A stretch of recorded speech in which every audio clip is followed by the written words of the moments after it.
I don't believe that I got very far on chapter 2.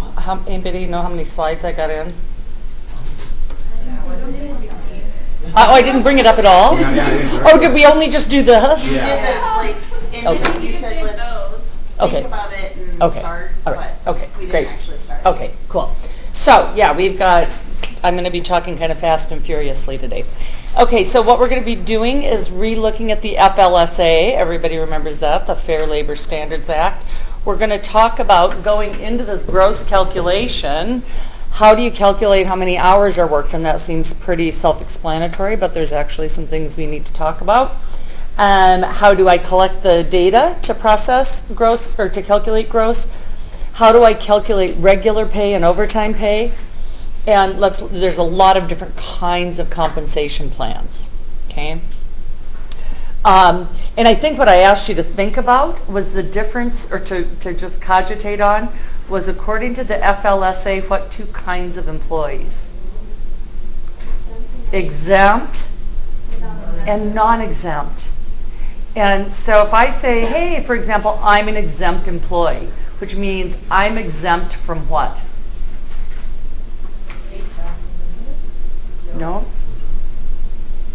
I'm exempt from the overtime provisions of the Fair Labor Standards Act. Okay? Because I'm one of 6 categories that are exempt from overtime under the Fair Labor Standards Act. But our administrative assistant, Nina, in our department, she's non-exempt. She's not exempt from overtime according to the Fair Labor Standards Act, so she has to be paid overtime because she doesn't fit one of the 6 categories for exemption. Okay? So we're going to be looking at that in quite a bit of depth. Okay, this is probably more information than you want. Really all this is saying is that, like we've talked about with many pieces of legislation, the Fair Labor Standards Act doesn't actually cover every company out there. There's caveats. Only if they have at least $500,000 of sales and they're involved in interstate commerce, in other words, they move products back and forth over state lines, or they are in a peripheral or ancillary type of organization that maybe they don't move products over state lines, but they produce cardboard that ends up in boxes that goes over state lines. So I'm not so wrapped up in that you know all the details of this, but there's basically 2 kinds of coverage: enterprise coverage and individual coverage. The takeaway from this slide is all the way on the bottom, which is that lots of small family businesses are exempt. They actually don't have to comply with the Fair Labor Standards Act. Okay. All right. Again, this is way more definition than we probably need. But what, again, take away from this, so what's an employer and what's an employee? You're an employer if you act directly in your own self-interest. You're an employee if you perform services that are considered employment. Well, duh. There's nothing here that's earth-shattering. Probably maybe some terms you're not familiar with. Statutory. A statutory non-employee, that's kind of a mouthful. What's statutory again? According to, it's right there at the, what's a statute? A time? Statute is a law. Statute's just a fancy word for a law. S-T-A-T-U-T-E, statute. Statute's just a fancy word for law. So if something's statutory, it's actually codified in law. And these particular groups of people are non-employees. In other words, I can never categorize them as an employee. If you are a licensed real estate agent, if you are a direct seller of consumer goods, like the guy or gal that drives the Schwann's truck, right? I can never call them an employee. They're statutorily not employees. And they're not treated as employees for federal tax purposes. Okay, so there's a certain group that are statutorily non-employees. Domestic help. So I don't know about you guys, but I go home to a full staff at night, right? My cook, my gardener, my maid, all that, dog walker. It's not really a huge deal in Missoula, Montana, but I can tell you in lots of markets it is. I have one kid in DC and a sister-in-law in New York City and another kid in San Francisco, and in lots of those places, ordinary people have, in-home help, right? Because it's just you're commuting 2 hours on each end of a day and blah, blah, blah. And that's just kind of how it looks. Domestic help is covered under the Fair Labor Standards Act. That means you got to pay them overtime. You got to pay them minimum wage. You've got to get workers' comp on them. You've got to file payroll tax returns on them, right? They're considered domestic help if they work at least 8 hours a week consistently in your home, or earn more than $2,100 a year. So if you and your partner have date night, once a month, you don't have to W-2 your babysitter. But if you have somebody come in, 3 hours a day and watch your kiddos after school from 3 to 6, you've actually got domestic help, and you've got to W-2 them and do everything on them. Okay? If they're live-in, you don't need to pay them overtime. So a lot of people, particularly like in New York, will have live-in nannies, and you don't need to pay overtime to live-in help. What do you think the compliance rates are on this? A poquito. I don't know if you guys remember this, but un poquito, not much, just a little tiny bit of compliance. But it's one of those things that if you get audited for, fill in the blank, whatever, it can be a kind of a big danger zone, and there's really stiff penalties for it. There's also, sadly, in the cities I was just talking about earlier, it's not only are they not W-2ing and complying with the FLSA, but a lot of the domestics are not legally viable to work in America either. So there's kind of a lot of stuff rolled up in that. Okay, what is minimum wage? I think we decided, somebody looked it up for me, it's $8.05 for federal, and it's $8.50. Did you look it up? $8.50 for the state. I don't know what that. I thought federal was still like $7.25 or something. That's what I sound like. Okay. The goes to the back of my work is up $8.50. Can somebody, while I'm talking, verify that this is federal in Montana? I probably should know this since I'm teaching the class. This changes fairly frequently. This is pretty static, and I think federal law is just letting states manipulate their own minimum wages. Okay, so here's the scoop. It's not just your actual hourly wage that goes into these calculations. It's all these things. Do you get commissions? Yeah, right. Are those numbers correct? Yeah. Okay, so let's just put that on the record. $7.25 is federal minimum wage, $8.50 is Montana state law. Non-discretionary bonus, what does that mean? Anybody here ever worked for somebody that gives non-discretionary bonuses? It's most typically seen in a manufacturing firm. If you make certain numbers or have certain safety records, or you meet certain quotas, then it's written right into your agreement, your compensation agreement, that I cut you a check for 2% more or whatever. It's not discretionary. As your boss, I can't say like, oh, I don't want to do that, because it's in a contract. If it's a non-discretionary bonus, it's included in your minimum wage calc. On-call or differential pay, I've got to carry a beeper around. And, I may or may not get called in, and that blah, blah, blah, that all goes into my minimum wage calc. You can read all these. If you provide me housing or meals, or you pay for a chauffeur to pick me up, and that wouldn't probably apply to a minimum wage person, I guess. But you pay for my bus pass or whatever, that all goes into your minimum wage calculation. So it's not just your hourly wage.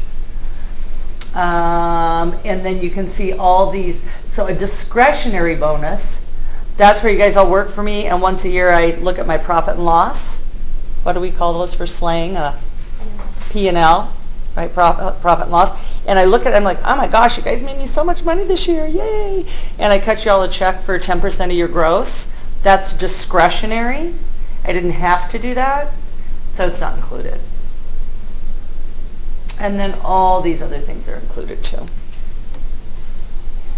Okay, so, here it is right here in front of me. There are a couple exceptions to minimum wage. The first 90 days, if you hire somebody under 20 years old, you can pay them $4.25 an hour. Okay, in like between, say, 2009 and 2013, you saw this. Because one of the highest unemployed rates, of course, were young people, because jobs were going to lots of 20 and 30-year-olds that were unemployed, right? So you saw young people taking jobs for this amount of money.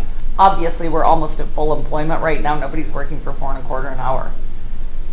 It'll be interesting to see. Did you guys see what good-sized company in Missoula just announced it was shutting down? Lucky's. Lucky's. 150 people got a 2-week notice. Who? Lucky's Market. Oh, I think JCPenney's. JCPenney's announced. End of February. Yeah, they announced before Christmas, didn't they? And then Pier 1 Market. Yep. It's just, and you just know, and not to get off on a tangent, but we were just talking about this the other night. When I was a little girl, everything was in downtown Sioux Falls, South Dakota. And what came in when I was a kid in the early 70s were the malls. And the malls started to really take from the downtowns. Then the big box stores came in, and the malls struggled, and downtown took another hit.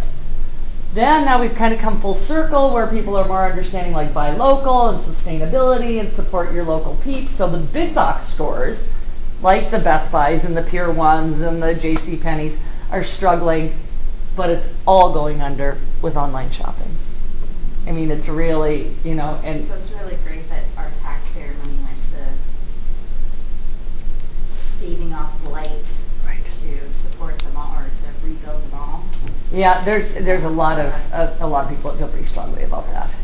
Yeah, we had a lot of Lisa's talking about. We had a lot of countywide tax credits that went into Midtown, where our mall is identified as a blighted area. There's some formal term, I can't remember what it is. So some of our tax dollars went to backfill building that new Omni Theater and the Lucky's add-on. And anyways, but it's all worth just being cognizant of where you make your purchases. What do you want to support?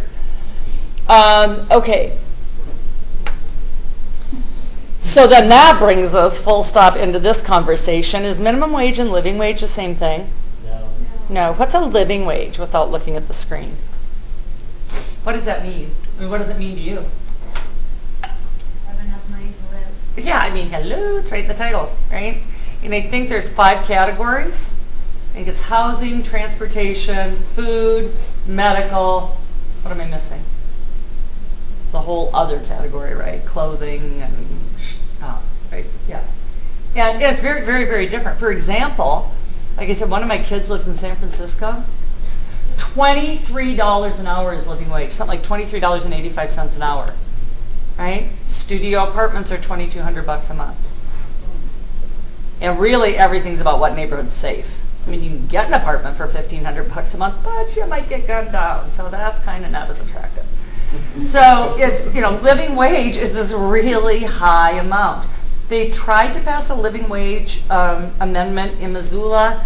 God, it's been a good 10, 12 years now, probably 12. And so it was around 2008, and I think even back then, it was 13 something an hour. And you have to know with how fast housing prices are rising here. I bet you at Big Crunch the numbers our living wage would be. Oh, healthcare was the other thing that was in there. I bet you our minimum wage, our living wage would have to be around 17, 18 bucks an hour, really. So the thing that people don't understand about living wage is it's never intended to be like, this is what everybody has to make in the community. So what are the arguments for and against it? Don't we all want our fellow citizens to be able to make enough money to live? As an employer, it's harder to pay at a higher rate for everyone. So it puts pressure on employers. What do I do if I employ a bunch of you at $12 an hour and living wage passes and I have to pay you $17.85 an hour? I'm either going to cut people, but then I can't deliver my product or service. I'm probably going to raise the price and pass it all on to my consumers. And I probably don't feel too terrible bad about it, because if I sell hamburgers, everybody selling hamburgers has to do the same thing. So now it just costs $10 for a burger rather than $6.50. That complete upward pressure is basically inflationary pressures, right? So now you're making $17.85 an hour, but it costs $10 for a hamburger and $5 for a gallon of gas and blah, blah, blah. I looked up Missoula County living wage, and it comes out at $11.93. That's baloney. That's a dated number. Yeah. You tell me who can live on $11.93 an hour. I mean, you can maybe if you've got a crappy That's trailer. for one adult with 0 children. I mean, do the numbers. Let's use our estimation.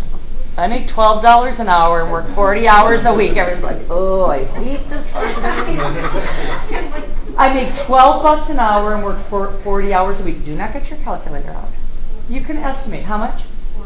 $480. If I couldn't do that really quickly, I could take $10 an hour times 40 hours and get to 400, right? Tap on another.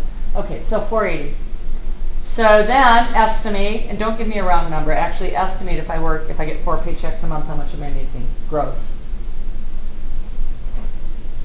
480 times 4, but estimate, roll it up to 500. Okay, don't be exact, because that intimidates people that can't do that. Roll the 480 up to 500. 2,000. Roughly $2,000 a month. Okay, great. That sounds like a lot of money. Except for we know something, just from what we've studied here, which is I'm going to bring home a whole bunch less than $2,000, aren't I? Okay. So if we're going to estimate this really quick, what would you put for OASDI and HI? Is that just a percentage? And for estimating, just round up. So we know it's 7.65, so you'd round up to what? 8.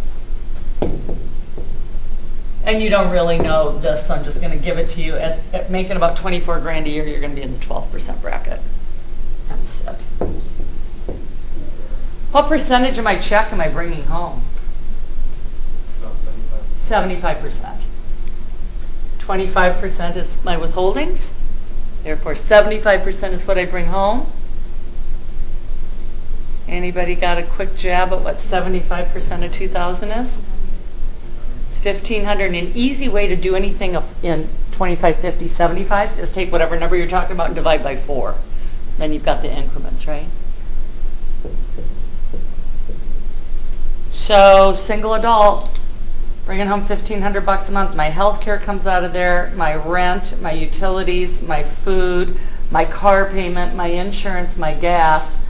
I probably don't own a car on this. Maybe I do. I hope it doesn't ever break down. Okay. I don't know where I got off on that tangent, but it's just worth thinking about. Living wage. Okay, tipped employees. This is all different in Montana, but stick with me because pretty much everywhere else this is a true statement.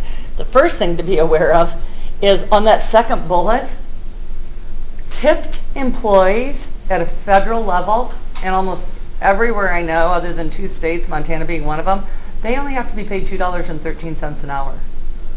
Minimum tipped wage. Anybody here ever been a tipped employee in another state? Where were you? Oh, in another state? Michigan. In Michigan. I went through grad school put myself through grad school by waiting tables at a casino in Nevada. And then I would go back to grad school in California every fall. And I got $2.13 an hour was what Harrod's Casino paid me for gross wages. Okay? How did they get by with that? They have to prove that the other what?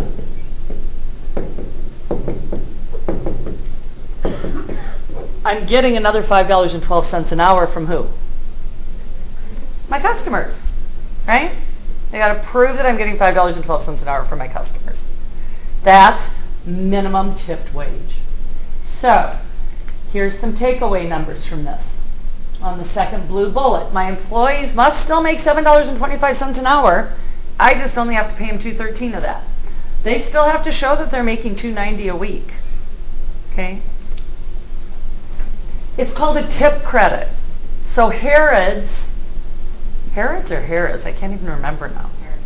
Harrod's? Okay. This is such an obscene place to work. But it got me through grad school. Okay. I mean, everybody smokes, everybody gambles, drunk guys thinks it's okay to have a little feel you, and it's like, oh my God, I hate this job.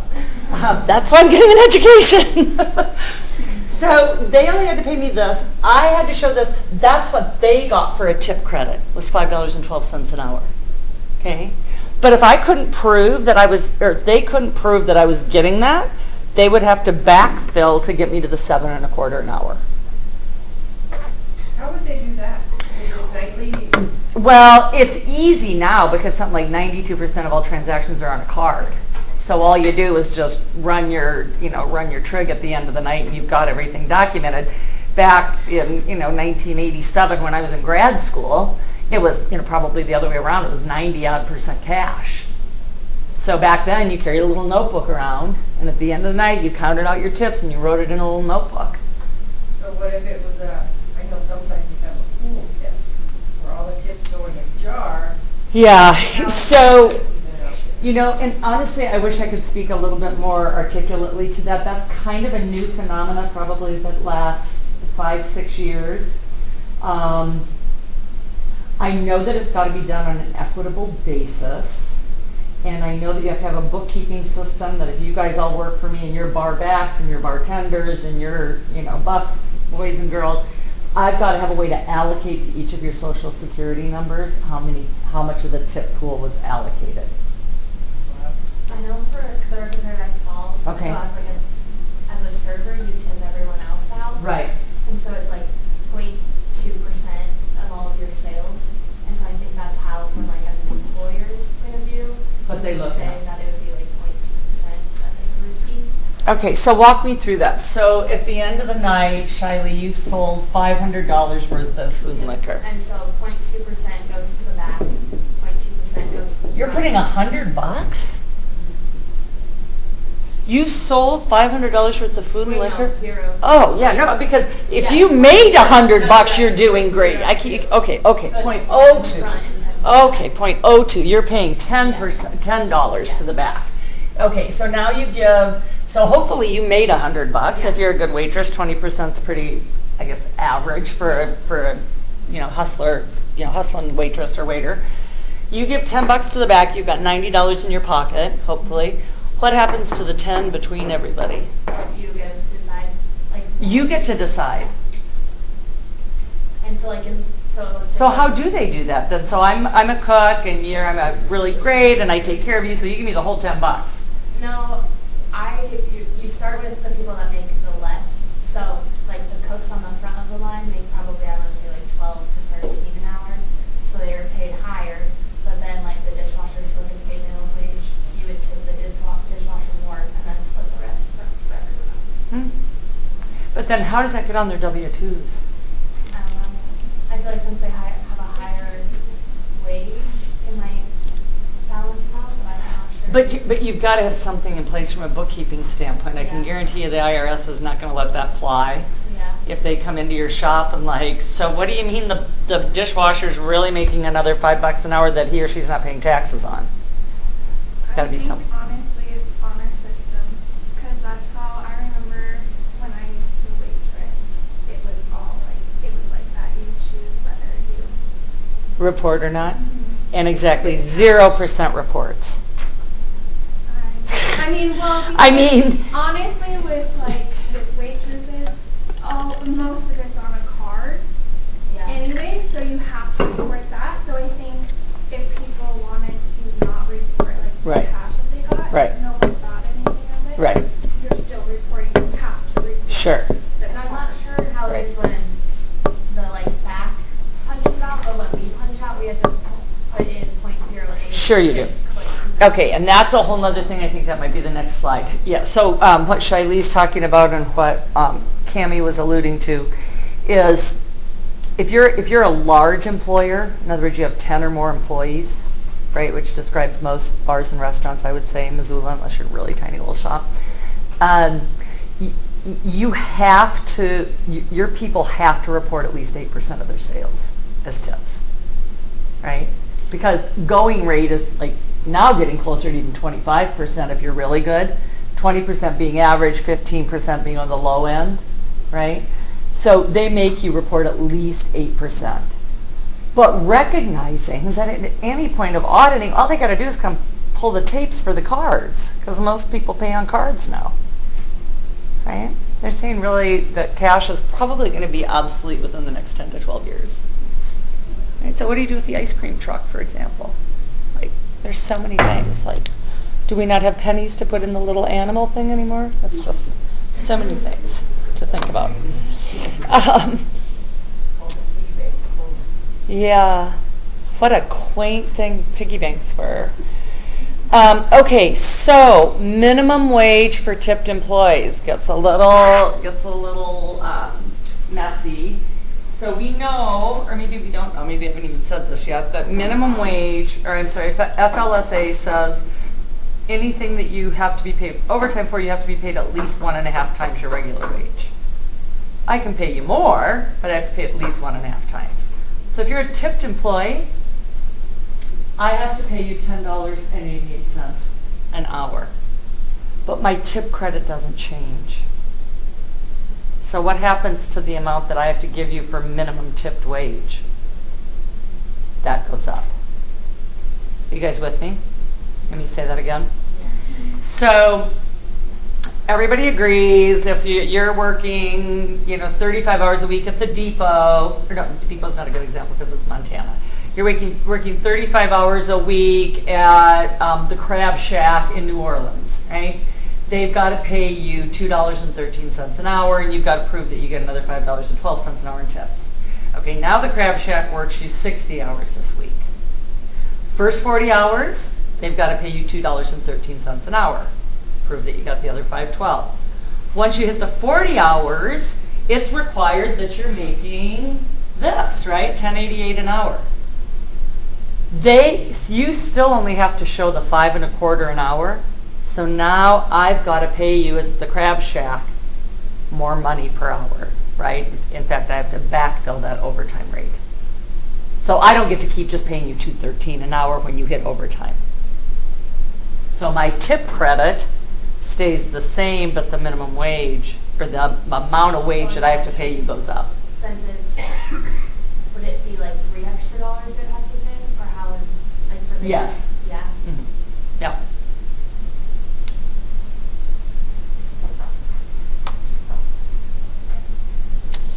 Okay, so in the first example, I work at a little tiny coffee shop up in Superior, and the old guys up there still leave a dime under their coffee cup, right?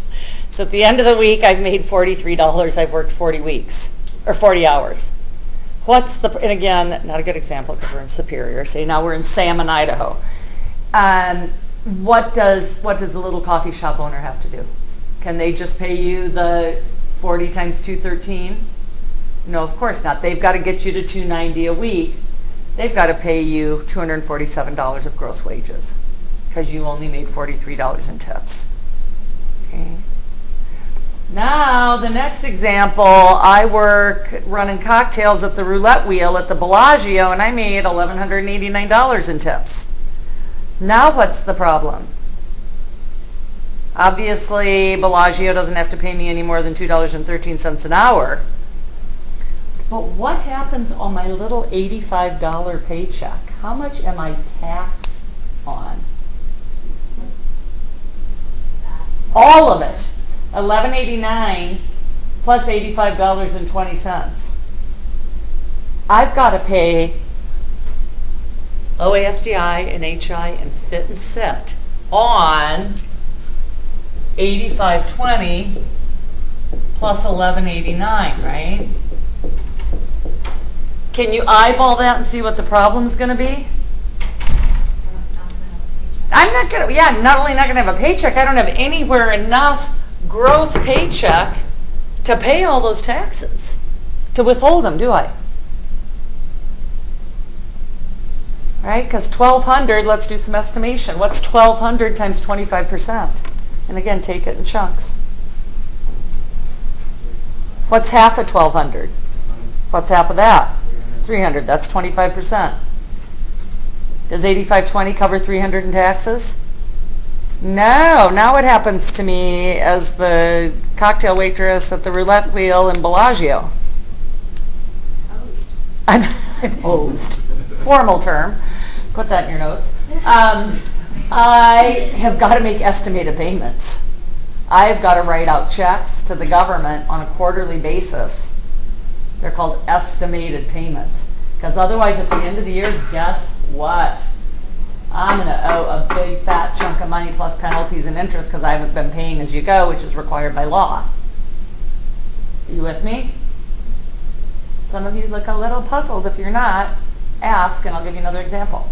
Montana seems so much easier. It is easier, but I mean, are employers happy about it? No, we have a really powerful food and beverage lobby at our state level because, as you can imagine, in a state like Montana, that's a huge part of our economy, isn't it? Right? Tons of people have second jobs in the service industry.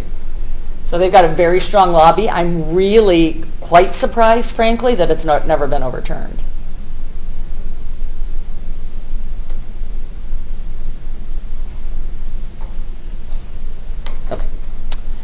All right, overtime provisions and exceptions. So now we're back to the FLSA. The FLSA is a big, thick piece of legislation. There is a lot of provisions to it. So I'm just covering the ones that I think are most important. So first off, you can't jack around people that work for you and paying them overtime by changing your work week. So, this week my work week's Saturday through Friday, and then next week I'm going to change it to Sunday through Saturday. I can't do that. I can make it any 7 days. Got to be consecutive. Got to be 7 24-hour periods, and everybody in the company has to be on the plan. Second bullet, some states require overtime over 8 hours a day. If you work in California, you're paid, and you're non-exempt, you're paid OT over 8 hours a day, which is just really a hellish thing to have in a state like California where commutes are so long, because I would way rather work 4/10s as a, administrative assistant than getting in my car every day and tacking on 3 hours of commuting. But, if I'm non-exempt, is my employer going to be excited to pay me overtime?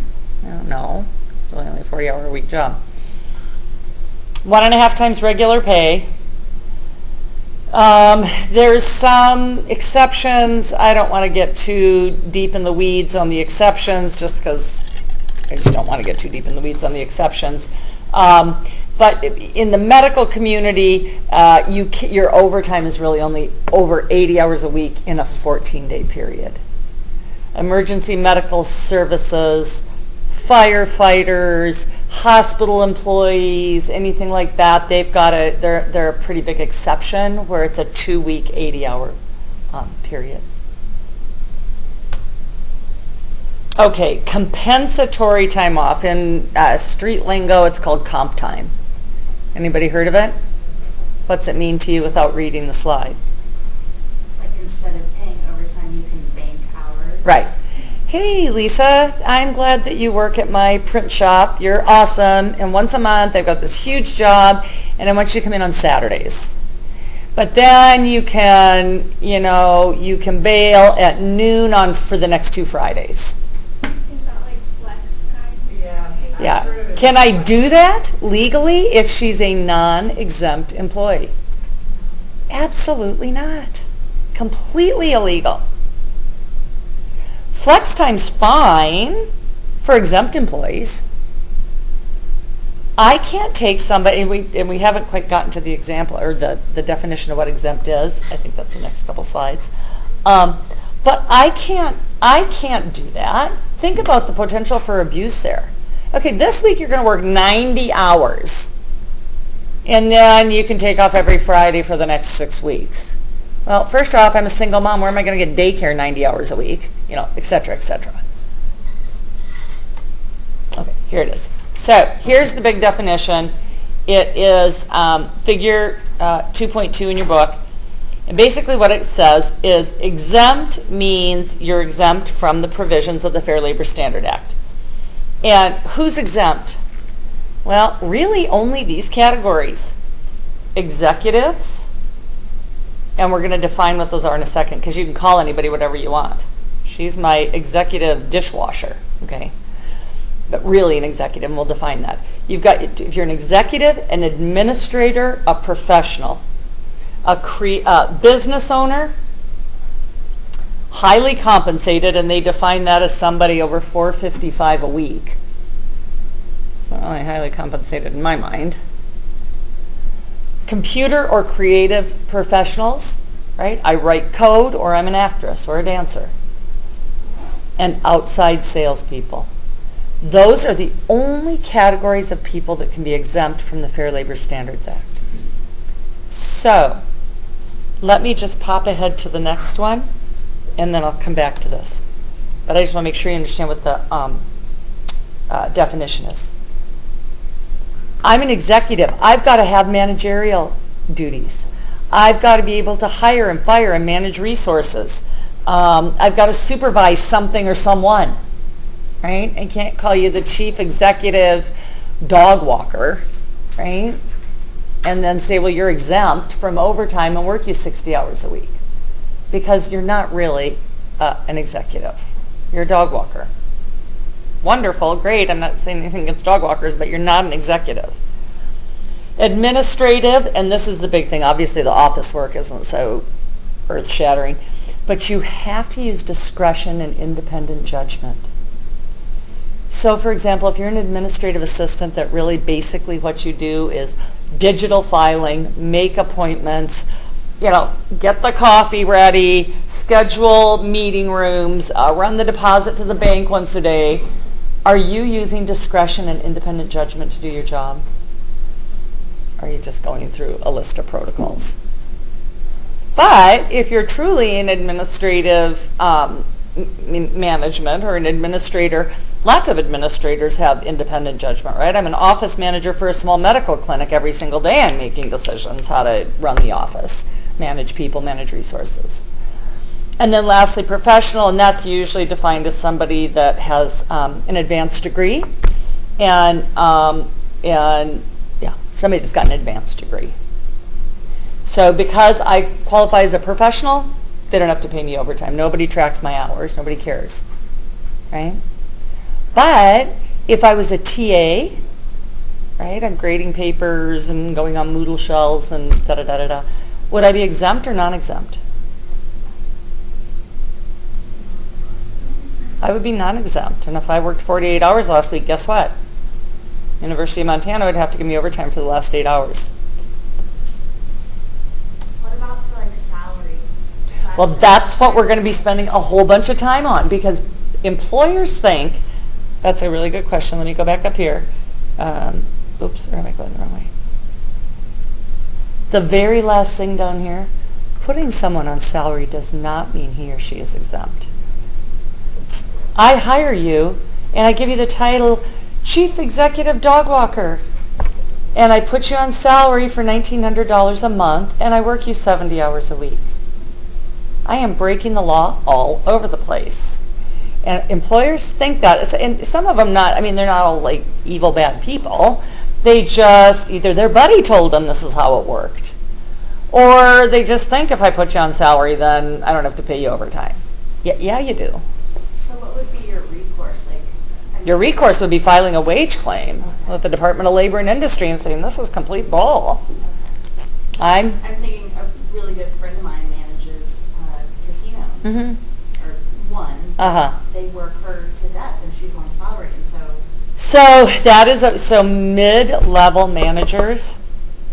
When Obama was president, right towards the end of his second term, there was a lawsuit that went all the way with administration support all the way to the Supreme Court, and it was started by mid-level managers at Best Buys.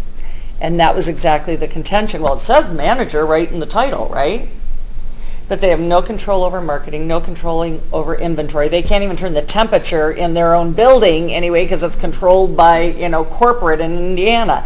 They really didn't manage anything per se, but they had manager in their name, and they paid them like $40,000 a year and worked their asses off. And that went all the way up to the Supreme Court. The Supreme Court did not hear it, but there was an administrative stay, which means that it looked like it was going to be heard and adjudicated in favor of the people. In other words, that they were going to be getting overtime. And that was right at the end of Obama's second term.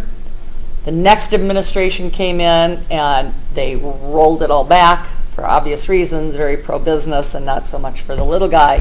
And so right now your friend is kind of in that gray land where, she's probably, it just sucks being her. Yeah, mid-level managers are really kind of in an unholy place. Business owners, highly compensated, computer professionals, creative professionals, outside salespeople. I will hammer home on this. These are the only 8 categories of people that can be exempt from overtime. Okay? It doesn't matter how I pay you. I can pay you in pounds of dog food. I can pay you in stock options. I can pay you in whatever, but I've got to pay you 1.5 times your regular wage for anything over 40 hours a week if you're non-exempt. Equal Pay Act, we've talked about this. It's basically based on gender equity. Do we have gender equity in pay in this country? Somebody might look this up. I think it just crept above the 80-cent mark. It was in the mid-70s forever. In other words, women made about 76, 77 cents for every dollar men made. I think it just crept above 80 cents. Okay. So nowhere close to gender equity. And there's a whole lot of societal variables. Can you think of any societal variables that would lead to that? Are women accurately represented in science, technology, engineering, and math? No, those are high-paying fields. Not yet, but we're not. We represent about 25% of those high-paid fields. Sorry guys. Like construction probably, or like stuff like that where it's not necessarily where you think a woman would be. Yeah, there's all sorts of fairly highly paid fields that women aren't very well represented in. We also have a tendency to take on more of the burden of what? Yeah, what'd you say? Home life. Yeah, home life, exactly. We bear children, we take time off to nurture our children. If we have sick kids, we stay at home. There's a whole lot of just societal variables that go around it. So it's not just, you can't just look at the statistic and say, oh, ugly, evil employers are discriminating. There's a whole bunch of things that go into it. But, it's with that said, that's also obviously seriously a problem. If you're violating, if you feel like you've seen the Equal Pay Act violated at your place of employment, that's a federal crime. Okay? And that goes to the Department of Labor at the federal level. Versus if somebody's violating that minimum wage and overtime, that's a wage claim at the state level. FLSA also talks about child labor. Okay, under 18, I've got a whole bunch of limits on what I can employ kids to do.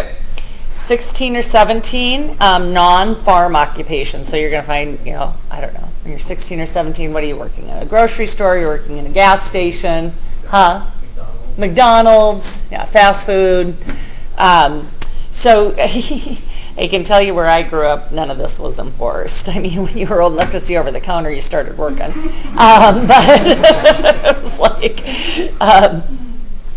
14 and 15-year-olds can only work in retail or food and gasoline, and they're also limited to how many hours a week they can work and what hours, right? And then agricultural occupations, of course, this is the result of the lobby by corporate agriculture, right, thanks to Monsanto and all those good guys. Children as young as 10 and 11 can work between the dates of June 1st and October 15th. What's this law specifically written to?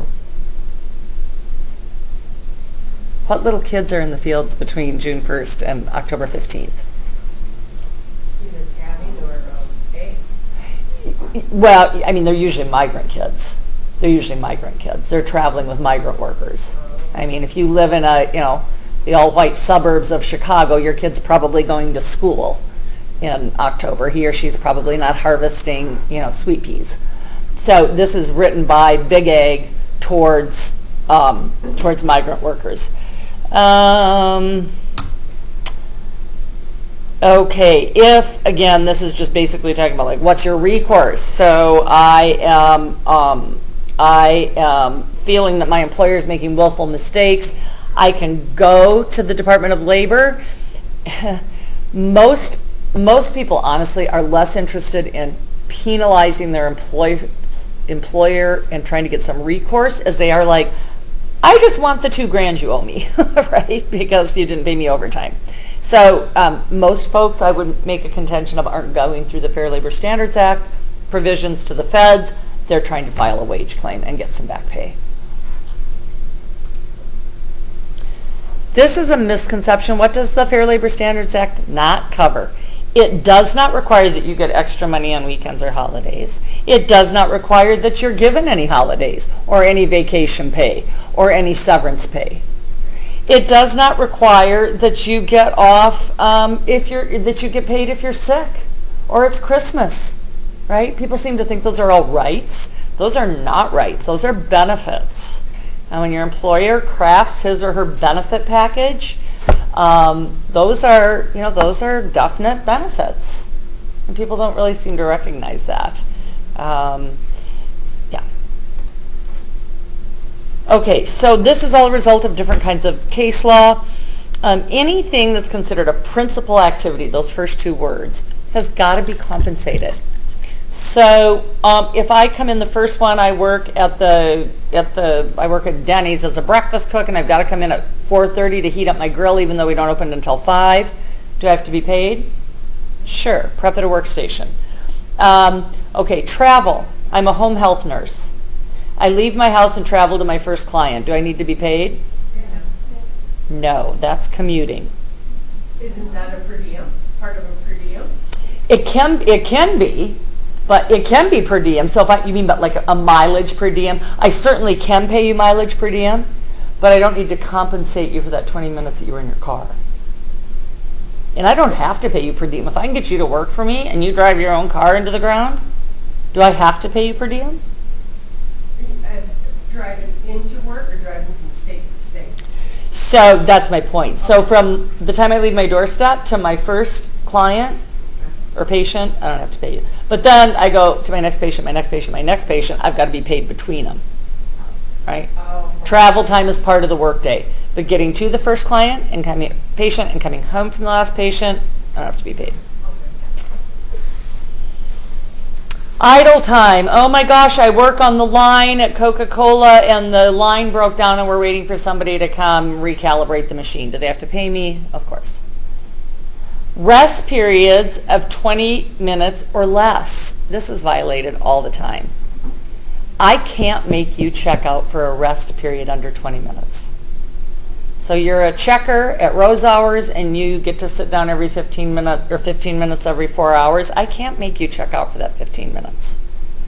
I can, however, say our breaks are scheduled for 20 minutes or more, and then I can make you check out. Okay. So you've got to balance as an employer the morale implications of that. Because really, honestly, I'm sitting there for 20 minutes in the middle of the day not getting paid for it. I'd rather just bust out my 8 hours and get home with my kids, right? Okay, meal periods. I can't make you, I can't not pay you if, so, let's see, I'm using a double negative, that's not good English. If you're required to do something like, okay, you don't really have to work, but you still have to stay at the front desk in case somebody comes in, then can I not compensate you? Or do I have to let you off? I've got to let you off. Yes. I can't say to you, here's a half-hour break, check out and eat lunch, and then make you stay at your desk. Because maybe on my half hour, I want to go work out or take a run or do an errand, right? I don't want to eat and sit at my desk. Okay, a big thing that's been happening a lot that is very much a part of kind of, I guess, our culture now, is there's a lot of pay for work at home. And we all know, I mean, a lot of us know that this is like, where does this start and stop, right? I'm watching TV at home at night and I get an email from one of you. I mean, am I logging the 40 seconds it takes to respond? You know, technically, what should I do if I had really good discipline with my work? Is I would be like, I answer my emails between 6 and 7 a.m. tomorrow morning. But many of us aren't like that. You see something go ding and it's like, oh, they clearly need me right this second. right? So if you're non-exempt, guess what? You have to be paid for that time. How do you think employers are dealing with that? They're telling people don't answer your clients' emails. But again, it's like, but you're in a really highly competitive sales environment. And you want to respond to your clients when it goes ding at 9 o'clock at night. You don't want to wait till 6 a.m. in the morning because you're competing against these guys for the one sales manager spot. So it gets pretty dicey. Training sessions, if I make you show up to train, I got to pay you. If you're waiting for a doctor's appointment, this was a lawsuit around waiting for like drug, a urinalysis, right? Doctors can come in here, can all pee in a cup, and I'm sitting there waiting to do that. You've got to pay me for it. What don't you have to pay me for? You don't have to pay me for waiting to check in and out of the plant. You don't have to pay me if I'm sick. You don't have to pay me if I'm late. In other words, you can dock me time for being late on the clock. The exception to that is you've got to publish somewhere what your fractions of an hour are. Okay?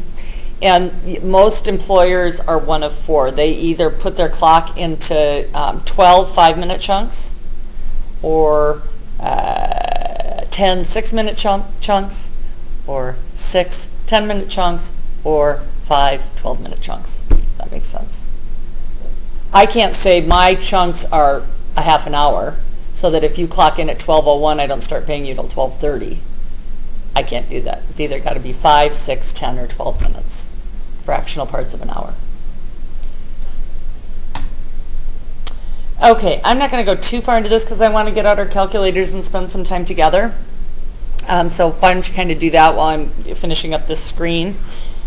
So what do you have as far as timekeeping? Well, back in the old days, how many people still hit a clock? Do you even know what I'm talking about? You're so young, you're like, what clock? Why would I hit it? Yeah, with a card with your name on a ka-chink. Who remembers that? Or that's probably ageism. Yeah, I mean, you still do that? Really? Can I ask where you work? H&R Block in Hamilton. They have like a little punch. Oh my goodness gracious. Okay, well, there you go. That's us as accountants. We're not known for our getting with the times very quickly. Time cards where you actually write it in, but most of them are now in this third bullet where you've got some sort of a computerized time card or you log on the computer. When you get, like where my older son works in Silicon Valley where there's a lot of proprietary research and development, he gets in and out of his job with an iris scan, right? He's not getting in and out of anything without a scan of his iris. Biometrics, just voice response. Yeah, it's crazy, huh? You should see what I had to go through to get and see where he worked. It's like, oh yeah, I don't know that I need to go through that level of security just to see where you work. But anyways, okay, let's focus in on some numbers. Actually, I'm going to back up and see if you can do this without looking at it. So there's 4, I can pay you, let me start by making a contention. I can pay you any way I want. I can cut you a paycheck every single day if that's what suits me. And I can pay you twice a year if I want to. So the FLSA doesn't say anything about that. What it does say is that whatever I do, I've got to do it consistently. And obviously you've got to agree to it. Most of us aren't going to take a job for somebody that says I'm going to pay you in January and June, right? But I can if I want, and you do it. What are the 4 most common types of pay periods? Weekly. If I pay you weekly, how many paychecks a year do I cut? 52. These aren't trick questions. Okay. Weekly. What's another common pay type? Bi-weekly. Every other Thursday. If I pay you bi-weekly, how many times a year do I pay you? 26. Right? 52 divided by 2. Bi-weekly. What's another common type? Monthly. How many times a year do I cut paychecks? 12. What's the last most common type? Semi-monthly. 15th and the last day of the month, or the 1st and the 15th. That's what but that's actually not what we get paid.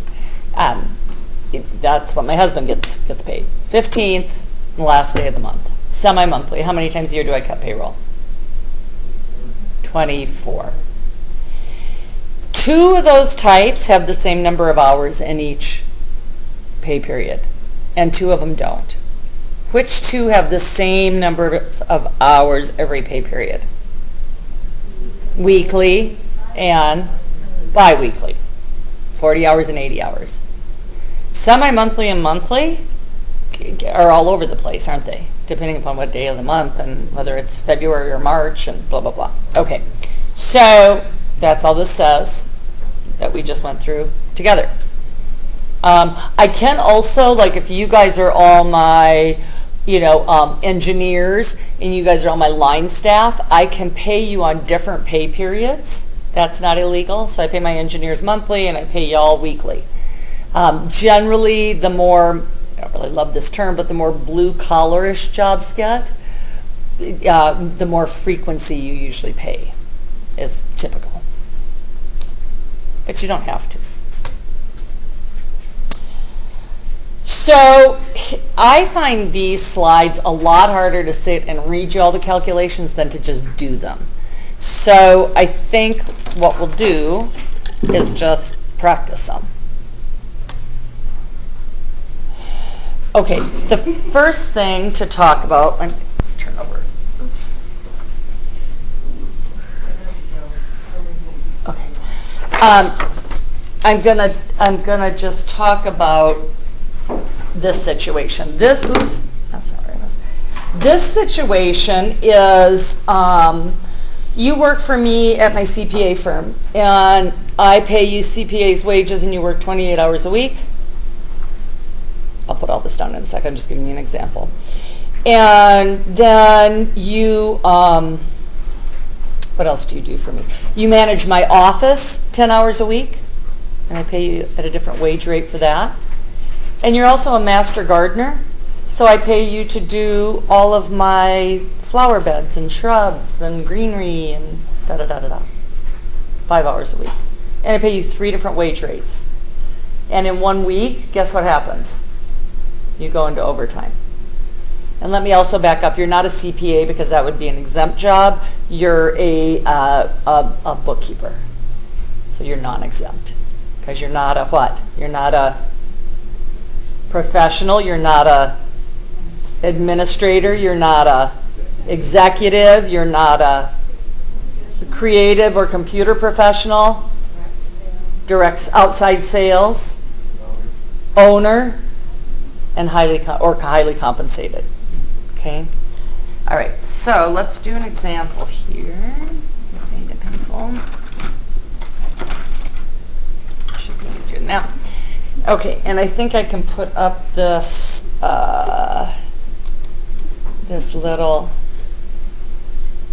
flex cam so that we can, if you need to go back and look at this, you can capture, because otherwise you can't see what's on the board. And then I think I've got to focus this thing. Okay. No, it takes a while, and then when I put my hand down there, it'll whack out again. So let me just start writing this. Okay, so I do my bookkeeping work. I get paid $17 an hour, and I work 30 hours. And then, that is focused. And then, what else did I say I did? Oh, I did some office management. And I get $13 an hour for that. And I did that for 8 more hours. Okay. And then I did the gardening.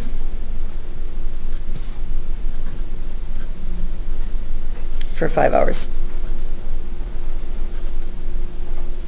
So, first off, what's the issue? These are all, these are all non-exempt jobs. I've got to pay you what? What does FLSA say? Right. At what rate? 1.5. 1.5 of what? That's the challenge, right? Would you average? Okay, well, so that's one of the choices, but it's not just an average. It's called a weighted average. What's the difference between weighted average and simple average? Simple average, you would do what? Yeah, you take 17 plus 13 plus 12 and divide by 3. Why is that not fair? Because you work more hours in bookkeeping. Yeah, you worked a ton more hours at the higher wage rate. So one method we can use is weighted average, and I'll show you that. See where I'm going? One method is weighted average. The other that's allowed is I can just pay you overtime at whatever job you were doing when you crossed the 40-hour mark. So if you did it in that order, right, you did bookkeeping, and then you did office management, and then you went in on Saturday and you did the gardening, I could by FLSA pay you overtime on the $12 an hour because that's what you were making when you hit overtime. You would have to agree to that. I can't come out and blindside you with it. And if I do it for you, I've got to treat everybody else the same way that has multiple jobs. Go ahead. Sorry, when you say you have to agree to that, is that just verbally? You can just. I would have everything done on a piece of paper because I don't want you to come back and go, this is not what we agreed on at all, and I'm going to file a wage claim.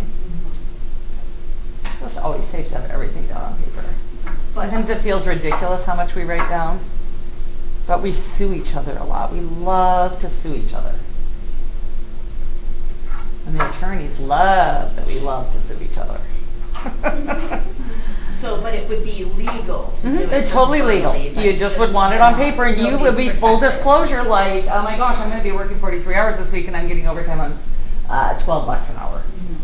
Or I can choose to pay you overtime on the highest wage rate. Documented.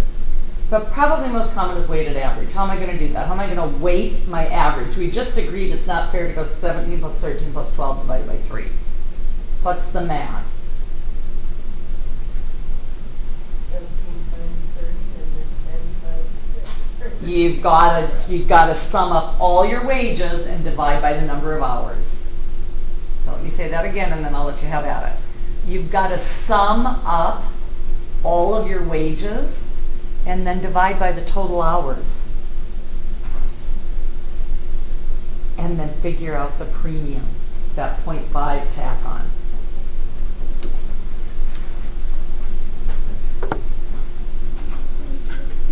Sure. You have to sum up all of the wages. And then you got to figure out, well, that's over how many hours, and you're going to get her weighted average hourly rate. And then really what you need to pay him or her is that 0.5 tack on, right? The premium to get him to 1.5.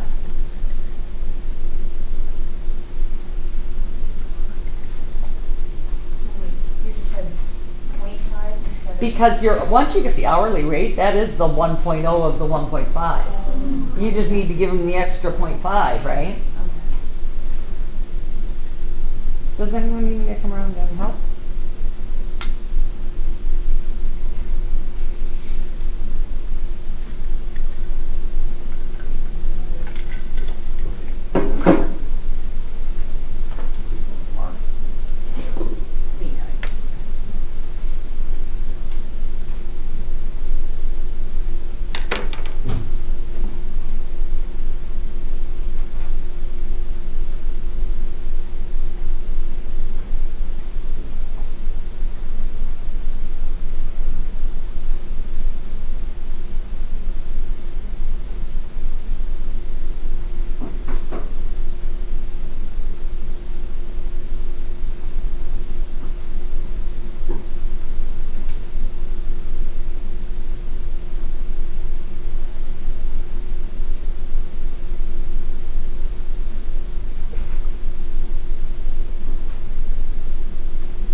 Okay, 17 times 30, 10, 13 times 8, 104, and 60.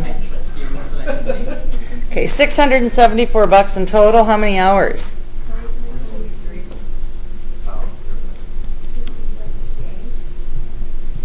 Oops, what'd you say, Shaw? Yep. And okay, here's another thing, you guys. As much as you hate estimation, you'll probably hate this more, but it's called checking your numbers for reasonableness. The numbers got to be somewhere in these numbers.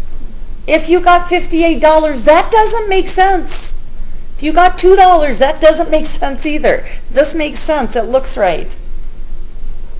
So I've got to pay him $674 plus a premium for part of this. Got to pay him $674 if I'm using this method. And then he or she's got 3 hours of overtime, right? That's $784, the premium. Because I'm already paying him $15.68 an hour. This is just the tack on.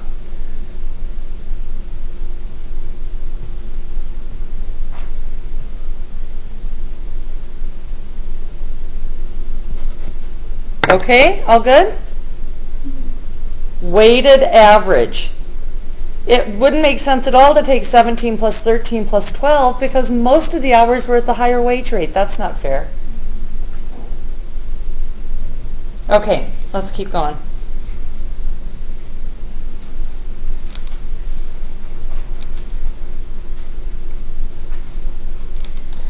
Okay, this is basically the long short of it.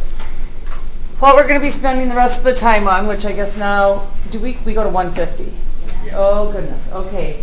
Think hard and write fast, because I can talk really quick. So here's the 5 steps, over and over and over and over and over. If you use these 5 steps, you will always come to the right answer. If you try and get a little creative, you won't. Okay? This isn't ceramics class, this is accounting. Follow the steps. Okay? First thing you have to do is annualize. So whatever I tell you for a salary, you have to convert it to an annual. So if I quote you a monthly salary, you multiply by 12. If I quote you a semi-monthly salary, you multiply by 24, etc., etc. Then, this is where I differ from the slide, so make sure that you put this in your notes. You calculate the regular gross paycheck. It may be weekly if I pay every week, but there's no sense in going to a weekly paycheck if I pay bi-weekly. So once you get to an annual salary, then you calculate the regular gross paycheck. In other words, divide by the number of times I paid a year. Step 3. Go back to the annual salary that I just got, number 1, and divide by the number of hours in your work year. In the interest of time, you don't have to estimate this. You can use your calculator. I want you to all figure out how many full-time hours you think there are in a work year.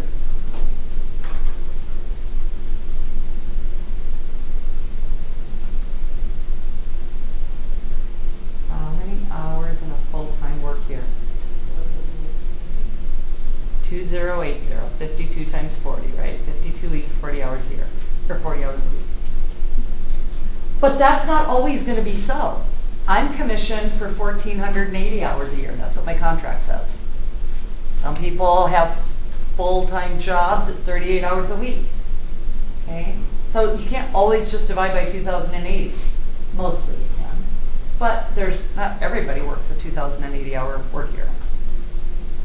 Then you go to the next one. We know what that is, at 1.5, right, to get the overtime rate. And then you add up. You tack on the overtime pay and you add it to the regular gross paycheck. All right, let's try one. 1,543. Okay, 1,500 a month, paid weekly 43. 1,500 a month, 43. Okay. So here's the scoop. Felix makes, I quote him a salary, 1,500 a month. Uh-oh.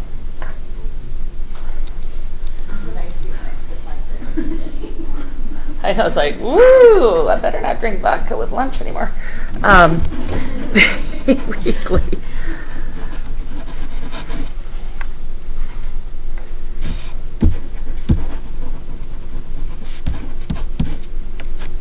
And we're trying to get to his gross paycheck. And let's just follow those 5 steps. Step 1 says to annualize his salary. I actually want you to write out the formula to annualize it. Like, not just in your calculator, but actually write out the math to annualize his salary.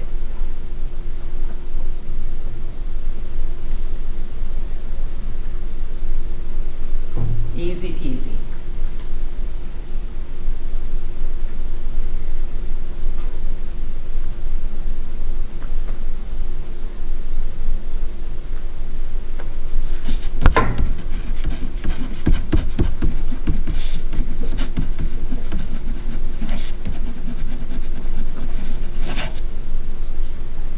Right? Annualize the salary. Step 1. 1,500 times 12 equals 18 grand.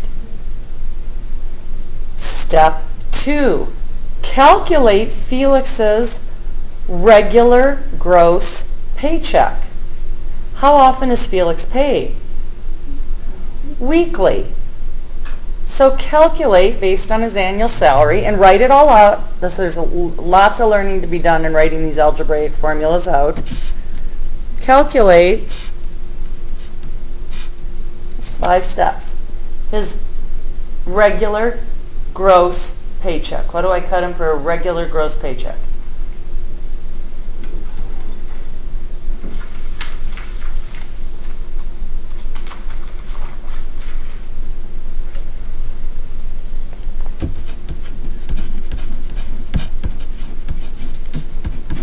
This is the number of times I pay him per year.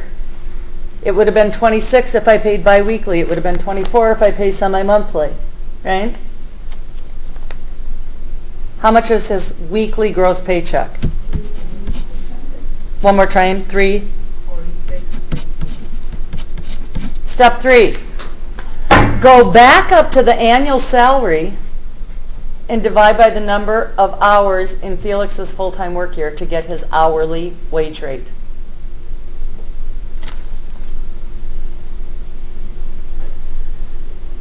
So for the second one, since he's paid weekly, could you just do the monthly gross divided by 4? No, because there's way more than 4 weeks, right? Sometimes there's 4.2, sometimes there's 4.08. And that's why if you do my way, you will always get to the right answer.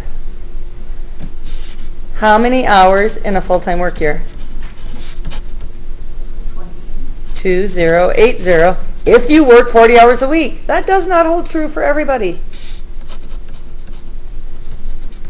What is Felix's hourly wage rate? $8. 55? 65. 65. So he's barely above federal minimum wage. I'm going to have to change my example pretty quick here. That's called his regular rate.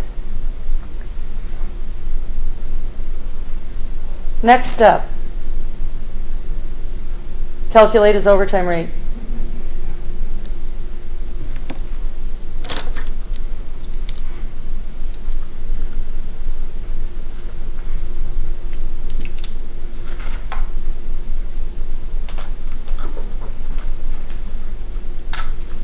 And lastly,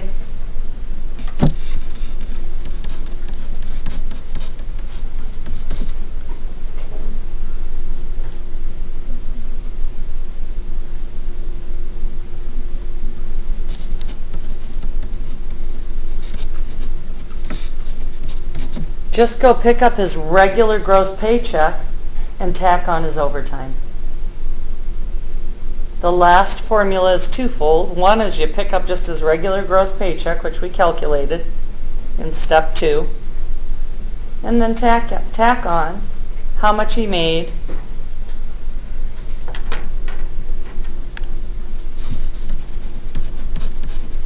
in overtime. And how many hours of overtime? 3?